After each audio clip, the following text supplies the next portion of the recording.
ሰላም ጤና ይስጥልኝ እንዴት ናችሁ? በዛሬው ፕሮግራማችን የቢዋይዲ ምርት የሆነውን ቢዋይዲ ሶንግ ፕሮ ዲኤምአይ ነው ማሳያችሁ። ቢዋይዲ ሶንግ ፕሮ ዲኤምአይ አሁን ማርኬት ላይ ወጣችሁ ከምታገኟቸው በመካከለኛ ዋጋ ሊሸጡ የሚችሉ ሚድ ሳይዝ ክሮስኦቨር ኤስዩቪ ፕላጊን ሃይብሪድ ተሽከርካሪዎች ውስጥ የሚካተት ወይም አንዱ የሆነ ተሽከርካሪ ነው። ይህ ተሽከርካሪ ቢዋይዲ ከሚያመርታቸው ኤስዩቪ ተሽከርካሪዎች ውስጥ በዋጋው ዝቅተኛ ተብሎ ሊጠራ የሚችል ዋጋ ያለው ተሽከርካሪ ነው። አንጻራዊ ግን ኢትዮጵያ ውስጥ ከምታገኟቸው ሚድ ሳይዝ ክሮስኦቨር ኤስዩቪ ተብሎ ከሚጠሩት የፕላጊን ሃይብሪድ ተሽከርካሪዎችም ስታይ ዋጋቸው ጥሩ የሚባልና ከዝቅተኛዎቹ ሊመደብ የሚችል ተሽከርካሪ ነው ማለት ነው። እንግዲህ ተሽከርካሪን ለመግዛት ከቤታችሁ የምትወጡ ከሆነ ተሽከርካሪዎቹ ምን ይመስላሉ የሚለውን እዛ ሄዳችሁ ከማየታችሁ በፊት በየቤታችሁና በየስልካችሁ ላይ መመልከት እንድትችሉ ሳምንታዊ ፕሮግራም አዘጋጅቼላችኋለሁ። በየሳምንቱም የተለያዩ ተሽከርካሪዎችን መረጃ ከእናንተ እየተቀበልኩ ወደ እናንተ የመመለስና የማሳያችሁ ይሆናል። ለዚህኛው ሳምንት ቢዋይዲ ሶንግ ፕሮን እኔ ምርጫ ያድርጌያለሁ። ስለ ቢዋይዲ ሶንግ ፕሮ የተወሰነ መረጃ እሰጣችኋለሁ ማለት ነው። ተከታተሉ።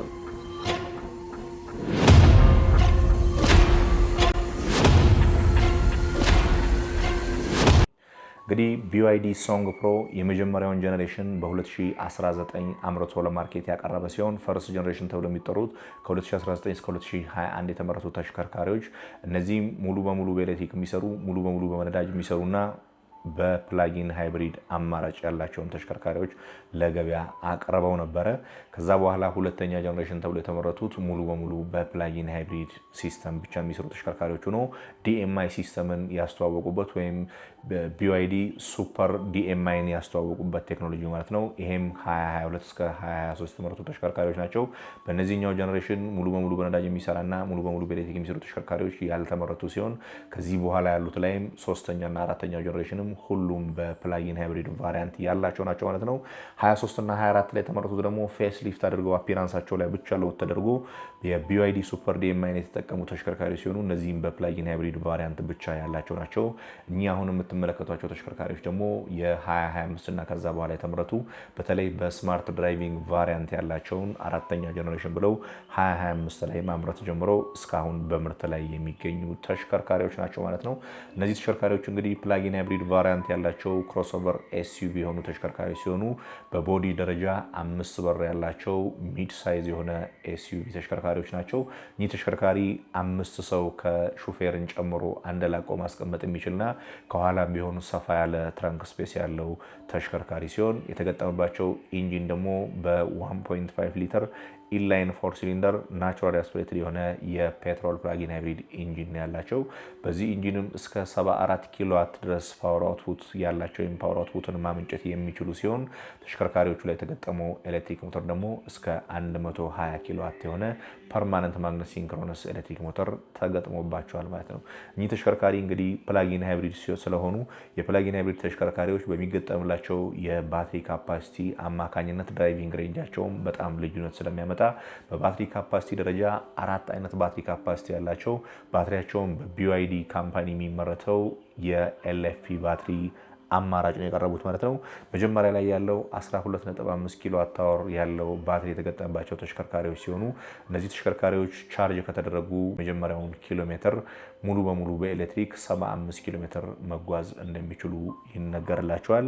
ይህ እንግዲህ ድራይቪንግ ሬንጃቸው በቻይና ስታንዳርድ ሲሆን ሲቲኤልሲ ይባላል። WLTP ሲሆን ደግሞ በኢንተርናሽናል ስታንዳርድ ሲሆን ነው። በWLTP 64 ኪሎ ሜትር በሲቲኤልሲ ደግሞ 75 ኪሎ ሜትር መጓዝ የሚችሉ ሲሆን 18.3 ኪሎ ዋት አወር የተገጠመባቸው ሁለተኛዎቹ አማራጮች ደግሞ በWLTP 93 ኪሎ ሜትር መጓዝ ሲችሉ በሲቲኤልሲ ደግሞ 115 ኪሎ ሜትር ደግሞ ሊያካልሉ እንደሚችሉ ተነግሮላቸዋል ማለት ነው። እንግዲህ ተሽከርካሪዎች በተለይ 25 መጨረሻ በኋላ የተመረቱትን ካያችሁ 2026 ላይ የሚመረቱ የባትሪ ሲስተማቸው ላይ የሃይብሪድ ሲስተማቸው ላይ ማሻሻያ ስለተደረገባቸው በተለይ ባትሪ ላይ ብዙ ማሻሻያ ስላለ ራሱ 18.3 ኪሎ ዋት አወር ባትሪ የተገጠመለት ተሽከርካሪ በሲቲኤልሲ 133 ኪሎ ሜትርን ማካለል ሲችል በWLTP ደግሞ ድፍን 100 ኪሎ ሜትር መሄድ እንደሚችል ተነግሮለታል ወይም በስፔሲፊኬሽን ደረጃ ተቀምጧል ማለት ነው።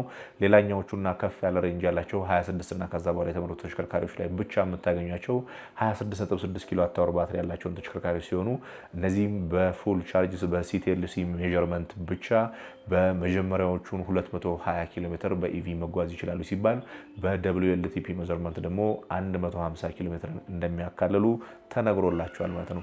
ማክሲመም የተባለውና ትልቁ ባትሪያቸው ደግሞ 34.3 ኪሎ ዋት አወር የሆነ ኤልኤፍፒ ባትሪ የተገጠመባቸው ተሽከርካሪዎች ሲሆኑ ይሄም በሲቲኤልሲ ሬንጃቸው 301 ኪሎ ሜትርን ያካልላሉ ሲባል በWLTP ደግሞ 200 ኪሎ ሜትርን ሊሄዱ እንደሚችሉ ተቀምጦላቸዋል ማለት ነው። እንግዲህ እነዚህ የምታዩቸው ተሽከርካሪዎች በነዳጅም በቻርጅም መሄድ የሚችሉ ናቸው።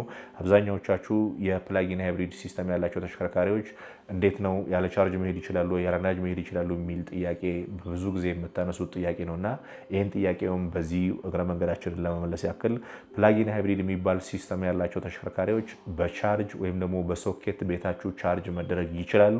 ከዛም በተጨማሪ መኪናው ላይ በሚኖረው ኢንጂን ፔትሮሉን ተጠቅሞ ወይም ቤንዚኑን ተጠቅሞ ከኢንጂንም ቻርጅ ማድረግ የሚችልበት ሜካኒዝም የተካተተላቸው ተሽከርካሪዎች ናቸው ማለት ነው። ለምሳሌ አሁን ከነዚህ ውስጥ መካከለኛ የሚባለው አሁን የምታዩት ተሽከርካሪ 115 ኪሎ ሜትር ድራይቪንግ ሬንጅ ያለው 18.3 ኪሎ ዋት አወር ባትሪ የተገጠመለት ተሽከርካሪ ነው።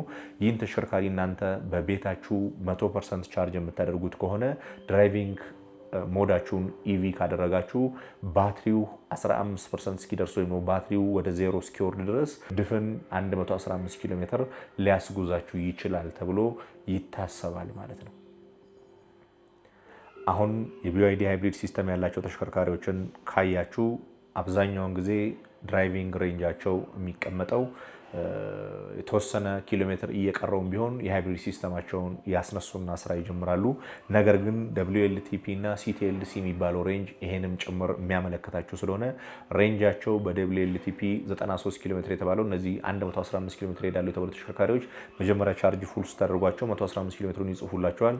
ነገር ግን ወደ 93 ኪሎ ሜትር የሚጠጋውን ምንም አይነት ነዳጅ ሳትጠቀሙ ኢቪ ሞድ ብቻ አድርጋችሁ በኤሌክትሪኩ መንዳትና መጠቀም ያስችላቸዋል ተብሎ ይታሰባል ማለት ነው። እንግዲህ እነዚህ ተሽከርካሪዎች የባትሪያቸው ሁኔታ ካለቀ ወይም ደግሞ ቻርጅ ያደረጋችሁት ባትሪ የሚያልቅ ከሆነ 15% ሲደርስ ወይም ደግሞ ባትሪያቸው በጣም ሲወርድ ኢንተርናል ኮምበሽን ኢንጂናቸው ይነሳና ባትሪውን መልሶ ሪቻርጅ የሚያደርግበት ሜካኒዝም እንደገና በባትሪና በኢንጂንም ተጠቅሞ ተሽከርካሪው መንቀሳቀስ የሚችልበትን ሜካኒዝም ፈጥረው በሁለቱም እንዲሰሩ የሚያደርጉ ናቸው ማለት ነው።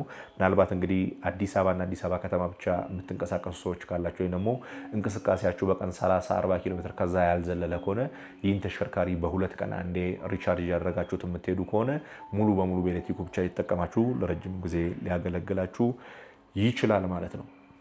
ሌላኛው እንግዲህ እዚህ ተሽከርካሪዎች ላይ ድራይቪንግ ሬንጃቸውን በኤሌክትሪኩ ስናነሳ ኮምባይን ሬንጃቸው ምን ያክል ነው ተብሎ የሚነሳ ጥያቄ አለ።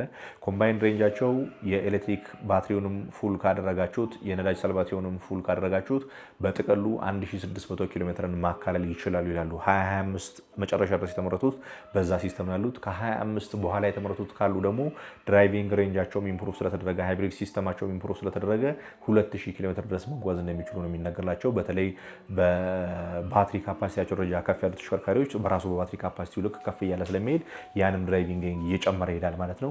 እንግዲህ እኚህ ተሽከርካሪዎች በካምፓኒ ደረጃ ስፔሲፊኬሽን ሲወጣላቸው በ100 ኪሎ ሜትር ውስጥ 3.2 ሊትር ቤንዚል ብቻ ነው ኮንሱም የሚያደርገው የሚል ኢንፎርሜሽን ነው የሚሰጣችሁ። እንግዲህ ይህንም ብታካፍሉት ከ20 ኪሎ ሜትር በላይ የሆነ ድራይቪንግ ሬንጅ እንዳለው በአንድ ሊትር ይገመታል ማለት ነው። ነገር ግን ተሽከርካሪዎችን ምንም ቻርጅ ማድረግ የማትችሉ ከሆነና በቤንዚሉ ብቻ የተጠቀማችሁ የምትነዱ ከሆነ በእኔ ግምት ወይም ደግሞ በእኔ አስተያየት የተወሰኑ ተሽከርካሪዎችንም አሽከርክሬ ስላየው 17 እና 18 ኪሎ ሜትር በቤንዚሉ ሊጓዙ እንደሚችሉ ይገመታል። የካምፓኒው ስፔሲፊኬሽን ከ25 በላይ ቢያስቀምጥም ወደ 17 እና 18 ኪሎ ሜትር ግን በትክክል መሄድ ይችላሉ።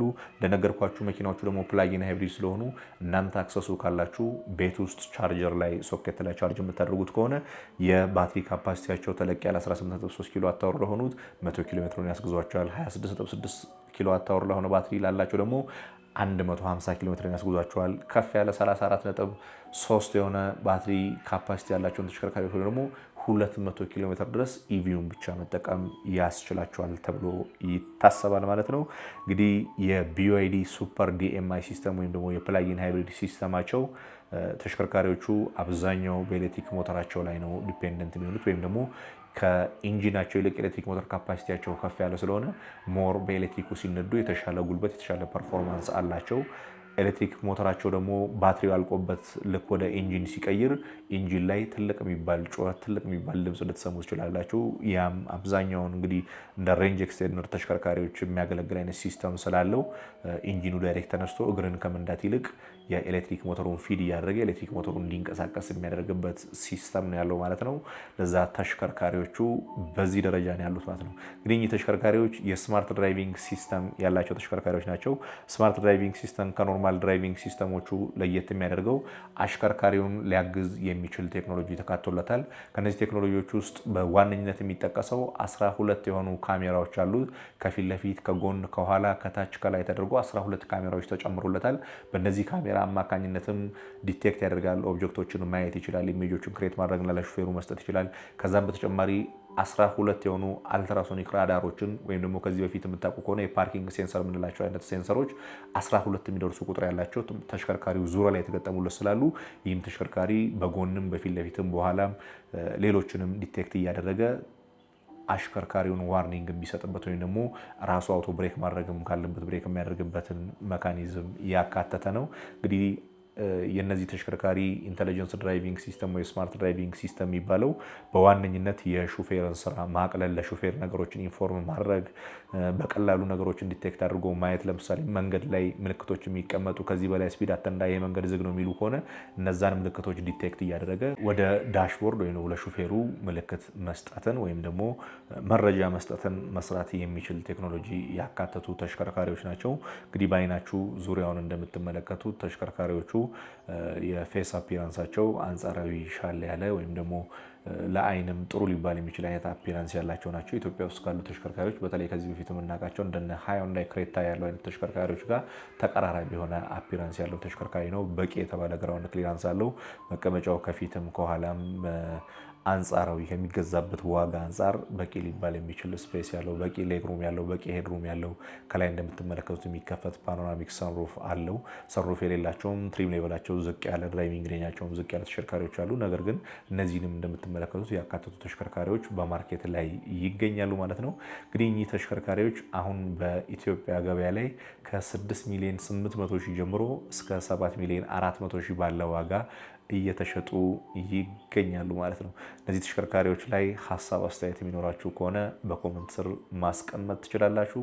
ሌሎቹም እንዲሰሩ እንፈልጋለን፣ በዚህ ተሽከርካሪ ላይ መረጃ ብትሰጠን ጥሩ ነው የምትሉት ተሽከርካሪም ካለ ኮመንት አድርጉልኝ። እዚህ አሁን መረጃ ሰጣችሁ የተሳሳትኩት ነገር ካለ ወይም የምታረሙ የምታስተካክሉ ነገር ካለም ኮመንት ማድረጋችሁን አትርሱ። የዩቲዩብ ቻናላችንን ተከታይ መሆን ከፈለጋችሁም ሰብስክራይብ ማድረግ ትችላላችሁ። ቀጣይ በሌላ ፕሮግራም እንገናኛለን። እስከዛ ሰላም ሁኑ። መልካም ጊዜ